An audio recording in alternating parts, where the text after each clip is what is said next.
Hello Cruellas, mabuhay! This is Gaysel Ortega and welcome back to my channel. At ngayon, sa wakas, nakakaloka. Sa wakas, naglabas din ang Miss World Philippines organization ng kanilang headshot sa Miss World Philippines official candidate. Puri ka pa. 2 weeks na lang yung pageant. Kaya pala sila nakalaglabas. Nakakaloka ang Miss World na ito. So, ayan na nga. Sabi ng Miss World Philippines Organization. Ito na nga. Miss World Philippines 2026 is a distinguished group of exceptionally empowered Filipinas who represent the very best of beauty with a purpose. Each woman stand as a symbol of strength, compassion, intelligence, and service. Oh, may mga ganun pang nalalaman. Late naman kayo nagpalabas ng headshot. Kakaloka. Ready to champion meaningful advocacies. Talaga, ha?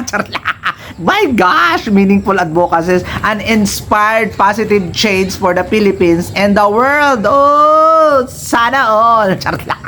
Sana all ganun talaga, Miss World Philippines, ha?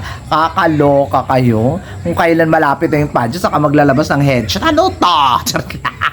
Kakaloka. Inuna pa talaga ninyo ang paglamierda kaysa mag-headshot para paano nyo maipromote ang mga kandidata nyo ng ganyan-ganyan lang. Oh, hindi magsimula na tayo. Nakakaloka. Kay Miss Batangas. Si Miss Batangas na hindi mabasa yung pangalan kasi nakatagilid. Oh, di ba? Nikki Malabuyok Lorzano. Nikki. Magkahawig sila ni sino ba to? Reporter, yung taga GMA. May kahawig siyang reporter, nakakaloka si Nikki from Batangas. May potential naman 'yung si Nikki. Ano kayang advocacy? Sana nilagay din nila dito para aware tayo. Nakakaloka. Hay, nako, Miss World Philippines. Next, Buwanan, Batangas din uli. Si Caroline Kian Tokero. Napakahirap na apelyido nyo, hindi ka tumananalo. yung nahirap-hirap ka banggitin yung papilyedo at saka yung mga pangalan. Hindi ka panalo-panalo, ma-beauty pa. Next na lang tayo. From Bukidnon Province, nakakaloka. Sino naman to? Si Gwen Marie Perion. Oh, from Bukidnon. May kahawig ka, si Gwen Garcia. ng Viva Hot Babe. Charot lang. Kakaloka. From Davao Region. Aba, ang ganda nito, oh. From Davao Region. Si Ay my God, nahirapan naman ako. Jaybelin Lorejo. Maganda si Miss Davao Region, ha? To be fair sa kanya, maganda siya. Kabog. May potential. Sa beauty lang, ha? Sa headshot. So far, siyang may pinakamagandang headshot. Si Miss Davao Region. So far, for me. Beautiful. Next, from the Filipino community of Hawaii. Emily Jaisha Smith. Ewan ko sa inyo, bahala kayo sa buhay nyo, sa apelyido ninyo. Maghanap kayo ng kausap nyo. Nakakaloka. Women of color ata si Miss Smith. Emily Smith. Yun na lang. Bahala kayo dyan sa buhay nyo. Pinahihirapan nyo ako sa pagbabasa ng apelyido nyo. O ayan, tapos nakatagilid pa. Maganda si ate girl. Sana kabog ang advocacy. Kasi kahit anong ganda mo, kahit Diyosa ka pa kahit anghel ka pa sa sobrang ganda, pero yung advocacy mo ay puryagaba, wala kang chance manalo. Oh. Next, from New York, Filipino Community of New York. Ay, ang ganda. Ang ganda ng panga. Ang ganda ng jawline. Perfect ang mata. Beauty queen na beauty queen. Marisa Delgado. Eto, pangalan pa lang ni Marisa Delgado. Mananalo ka na. Magkakakorona kami. Ang ganda ng name mo. May recall. Jesus Mariosip. Yung iba, ang hirap-hirap ng mga pangalan. Pinahihirapan yung Filipino Community of New York, more chances of winning Miss World Philippines. O, diba? Ganyan ang mga pangalang pang-winner. Hindi yung hirap na hirap ko sa pagbanggit sa punta naman tayo dito kay Filipino Community of Singapore, si Angel Abercas. Angela Bercas, mukha siyang artista. May kahawig siyang artista.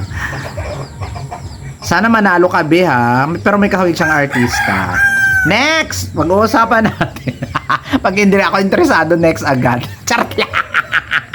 Next, United Kingdom, Margaret Elise Romano. Ito sa mga si Margaret Elise na to. Margaret Romano. Mga ganyan. Pang beauty queen. More chances of winning to. Beautiful sa atin mo, girl. Kakaloka. Beautiful siya, oh. May beautiful, may gandang beauty queen. Ay, ito ang pinag-uusapan ng lahat, ang pinakasikat sa lahat ng sikat dito sa roster ng Miss World Philippines from Ifugao, Valerie West. Oh, Valerie Pawid West. O, di ba? Madali lang banggitin. Valerie West, Miss World Philippines. O, dali lang. Hindi yung hirap na hirap ka pa kung paano banggitin. Ganda talaga ng batang to, no? Nakasalamuha ko na to, nakausap ko na to, na-interview ko na to sa Aqua Boracay sa Miss Universe Philippines. Ang ganda talaga ng personality nito. Baklang bakla. Yun nga lang siya, medyo shorter side, 5'6 or 5'7 lang yung height niya.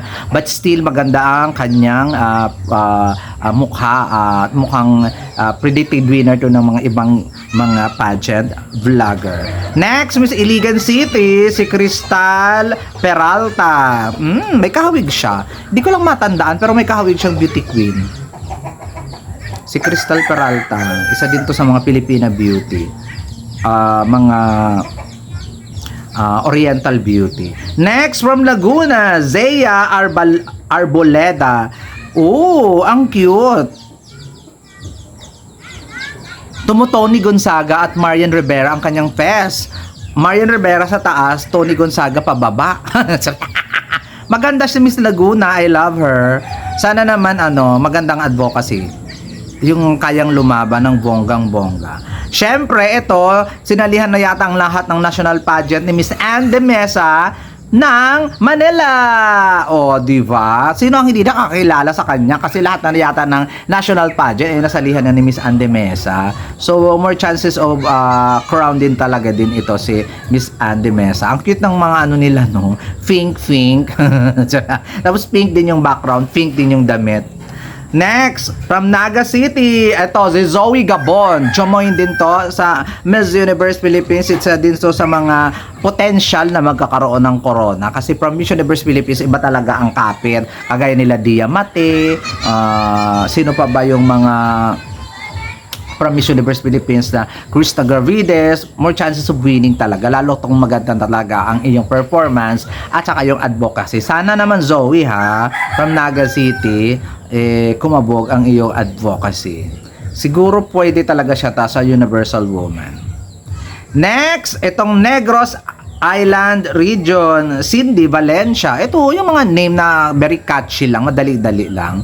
O, diba? So far, maganda din yung kanyang headshot. Medyo dark lang ditong side. Nakatagilid siya masyado. Sana humarap na lang siya para ipakita ang kanyang buong face. Pero wala naman tayong magagawa kung ito yung angulo niya. But still, one of the amazing headshot. Next, Occidental Mindoro. Sino ang iyong name?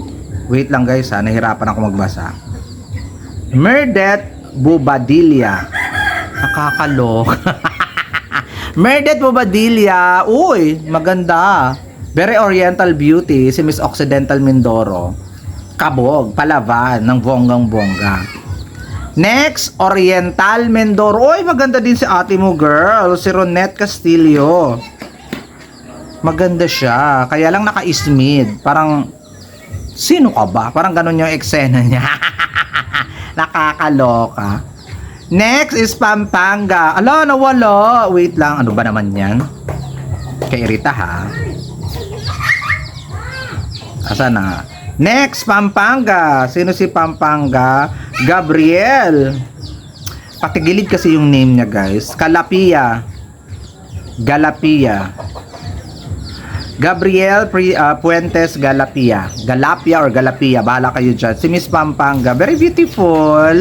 To be honest, laban naman yung fest. Ay, ito talaga, gumaganda. Quezon City, Asia Rose Simpson. To be fair, ha, siyang may pinakamagandang face card. Siyang face card at matangkad dito sa competition sa Miss World Philippines. For chances of winning the crown to may mga ganitong fest. Sana lang talaga yung mga advocacy ninyo mga ining ay kagandahan. Kasi anin mo ang ganda ng mukha kung walang serbisyong totoo. Next, Quezon Province, Kiana Rose Henson. Oh, ang gaganda ng mga apelyido ninyo Kiana Rose Henson. May halo ba ito? Bakit Henson yung apelyido? Nice one from Quezon Province. Marami nang sumasali na taga Quezon Province dahil kay Atisa Manalo Next is from Rizal Province, Lorraine Ojimba. Ang ganda dito ni Lorraine Ojimba O pansinin nyo, beautiful. Beautiful sa Ate Lorraine dito. Very, hindi siya masasabing woman of color. Very, very ano ba tawag dito? Oriental beauty. Ganda. Ganda ng makeup ni Ate Lorraine. So far, siyang may best headshot for me Then Valerie. Next, from Sultan Kudarat, Olivia Rayleigh. Alam mo si Olivia, kung may kahawig siya Annabelle McDonnell Ganda. Medyo ano lang yung cheeks niya, medyo ano ba tawag doon? Kagaya ko, chubby cheeks. Parang chubby cheeks lang siya pero kahawig siya ni Miss Annabelle McDonnell. Good luck sa iyo, Olivia Rayleigh. Next, from Valenzuela. Valenzuela. Bakit walang city? Hindi pa ba city ang Valenzuela? Charlene Dalansin. Ano ba? Charlene Dalansin. Pahala kayo dyan. Hirapan ako. Actually, may kahawig siyang beauty queen nung 90s. Hindi ko lang maalala. Good luck, Miss Valenzuela City, Next is Miss Zamboanga City. Ansha. As in, Ansha yung name niya. Ansha Lichelle Jones. Hoy, kahawig siya ni Arbony, Ang ganda ng lips niya. Ang ganda ng makeup. At saka naka-frontal. I love it. Isa sa magandang headshot. 'Di ba? At least, 'di ba? Ang Miss World Philippines wala masyadong ganun Ganon. Sa at least, 'di ba? Yung photographer ko dose. Kasi headshot po ay buhok lang po at saka mga shoulder, mga mukha. Di kasama yung mga kamay at saka mga finger wrist. Kasama ba yan sa head? Hindi naman, di ba? At saka hindi malayo sa head. At saka malayo sa head. Ganda ng mga pa-eksena ng headshot ng Miss World Philippines. To be fair naman sa kanila, ang ganda ng headshot. Sino na to sa Zamboanga Peninsula? Sino? Rovilane Castillo. Uy, bala kayo sa pangalan ninyo, napaka-arte. Hindi kagaya ng pangalan ko, Gazel Ortega lang. Pero hihirapan nyo yung nagbabasa, lalo na lang hindi kagaya ko magbasa, hindi marunong magbasa. Zamboanga yon, Zamboanga Peninsula yung last. Pero nagandahan ako dito kay Zamboanga City, Siyang may pinakamagandang headshot for me. Di ba? Ang ganda ng headshot kasi walang mga abalang mga kamay. At kung ano-ano pang mga ano ba tawag doon? Basta walang nakakatabo ng mga ganun. Congratulations sa photographer ng Miss World Philippines. I love it. Ito lang yung si Valerie yung medyo gumanon siya. Parang masakit yata yung ngipin na ate girl. Eto Valerie, baka tanggalin mo yung kamay mo. Tama na yung magandang mukha mo. Wag mo nang ipakita yung kamay mo naka-pedicure. Pedicure kamay, manicure. Ano ba, bobo? Nakakaloka. Pinapakita pa talaga ni Valerie yung kanyang mga kuko na bagong manicure. Tigilan mo yan. Hindi maganda yan. Headshot kaya to. Charot lang, Valerie, pero isa siya sa pero para sa akin si Lorraine Ojimba ang may pinaka the best headshot dito sa competition ng bonggang-bongga. Nagtatawagan na naman sila. Sira na naman ang vlog ko. Oh my God, this has been Gazel Ortega na po at ito na ng bonggang-bongga. Kayo, sino ang pinakagusto ninyong headshot dito sa Miss World Philippines 2026? I-comment down below na. Bye-bye!